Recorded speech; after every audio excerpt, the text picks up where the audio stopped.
Hello, I am Lois Letchford, reading this week about people who changed the world in science. I am Lois Letchford. I'm the author of the Reverse to Memoir. I'm founder of Teaching Students with Dyslexia with Russell Brand-Buckland and Khushbu. And please hit like if you like these videos. Hit subscribe and share it with others. But this week I'm reading about Marie Curie.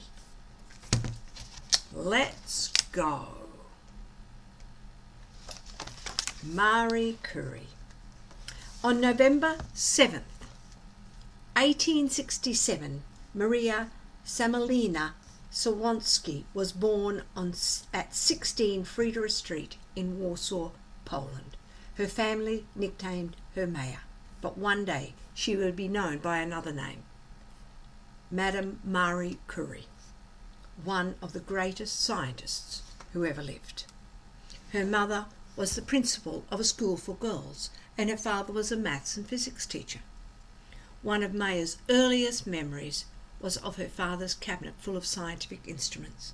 Maya didn't know what the instruments were for, but they fascinated her. Surrounded by 3 older sisters and a brother who all loved books, Maya figured out how to read at just 4 years old. Maya loved to learn and was always at the top of her class, even though she was 2 years younger than the other children. Life in Poland was very difficult. Warsaw was occupied by Tsarist Russia and the Polish people had no freedom. Maya did all her lessons in Russian, but she also spoke fluent Polish and French. Life at home was also difficult. Maya was 8 when her older sister Zoya died of a disease called typhus. Just 2 years later, her mother died of tuberculosis, a lung disease. Maya began doing many of the jobs her mother had done at home, but she also started to work even harder on her lessons. Because girls in Poland were not allowed to go to university, Maya and her sister Bronya wanted to study in Paris, but their family did not have enough money for both of them to go. The 2 sisters made a deal. Bronya would go to Paris to study medicine, while Maya worked to support her. Then, after Bronya finished school, she would help Maya as Maya completed her studies. In 1886, Maya worked as a governess to the children of the wealthy family who owned a beet sugar factory north of Warsaw.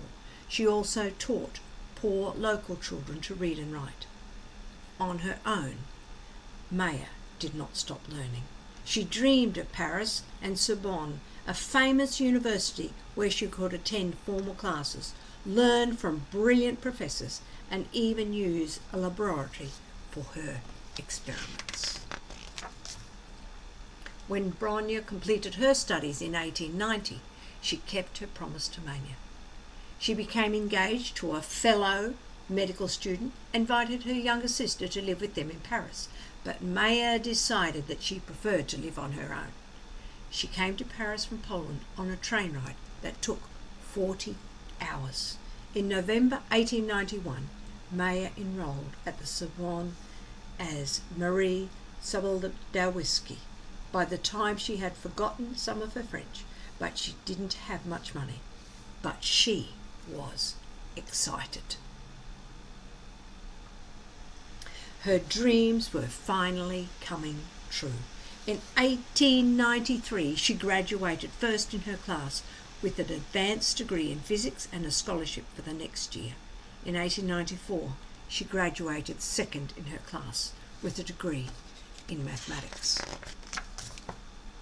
While completing these degrees, Marie met another brilliant mind. She was introduced to Pierre Curie by a friend and fellow Polish physicist. Pierre immediately recognized her brilliance.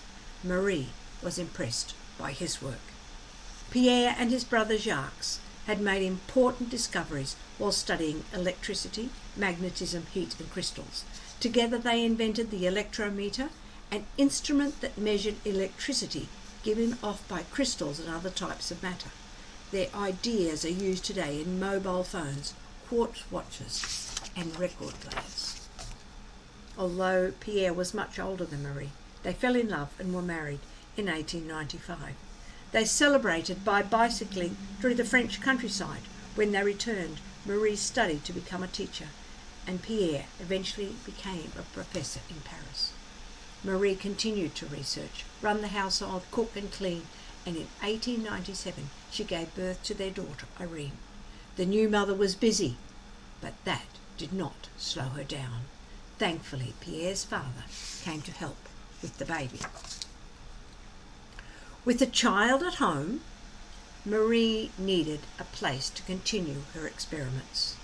At Pierre's School of Physics and Industrial Chemistry, there was a leaky old shed that was cold and damp.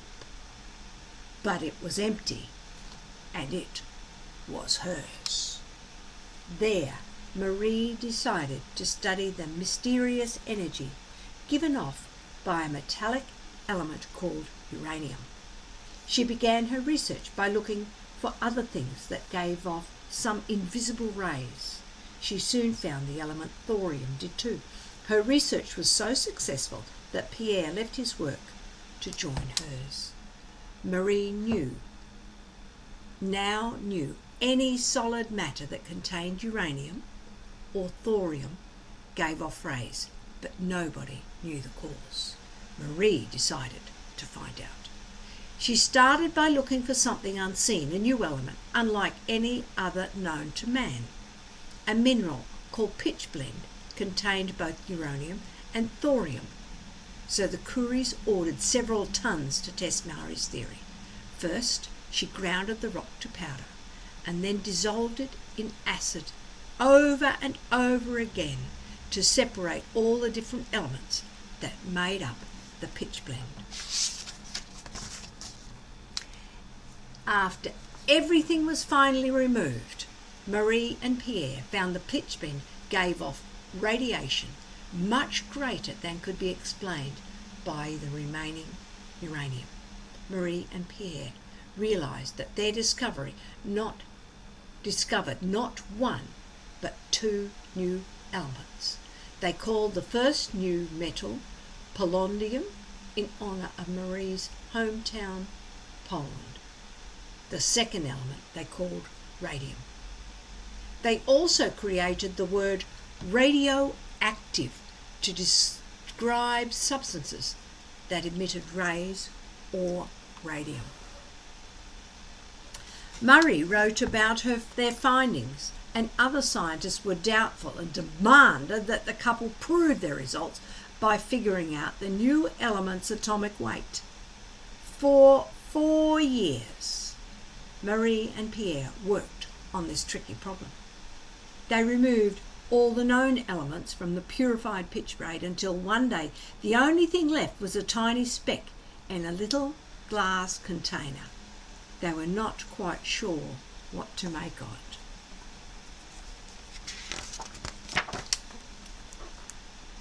In bed that night, the two scientists tossed and turned, wondering if something had gone wrong.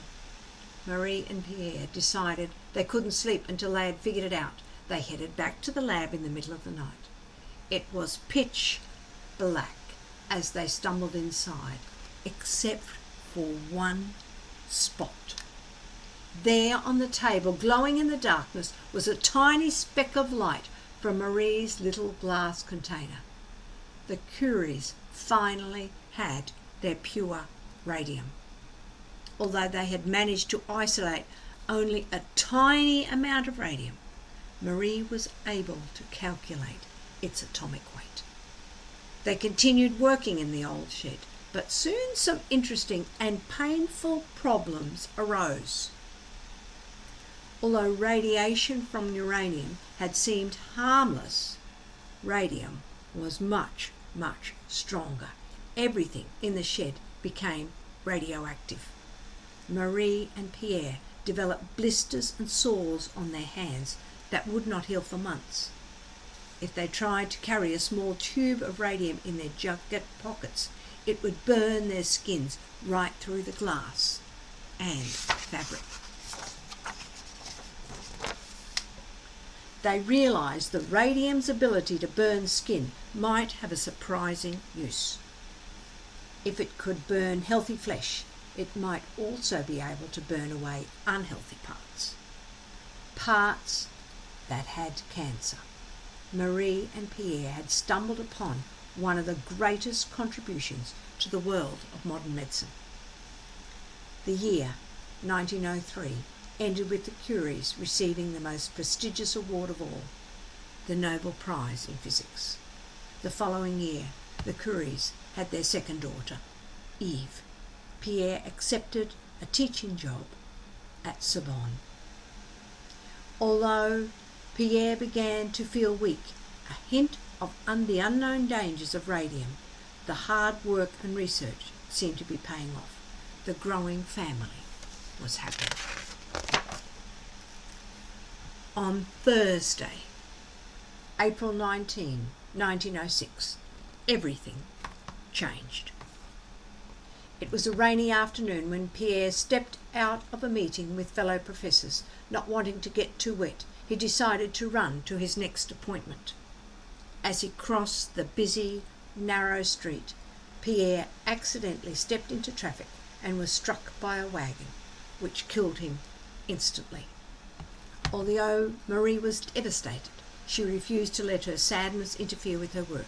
Instead, she took over Pierre's class and became the first female professor at Sorbonne. Marie continued her juggling act of teaching, research, and caring for her daughters. She even found time to prove once and for all that radium and polonium existed after Lord Kelvin, a British scientist, challenged her findings. On November 7, 1911, Marie was awarded a second Nobel Prize, this time for chemistry, for the discovery of the elements radium and polonium.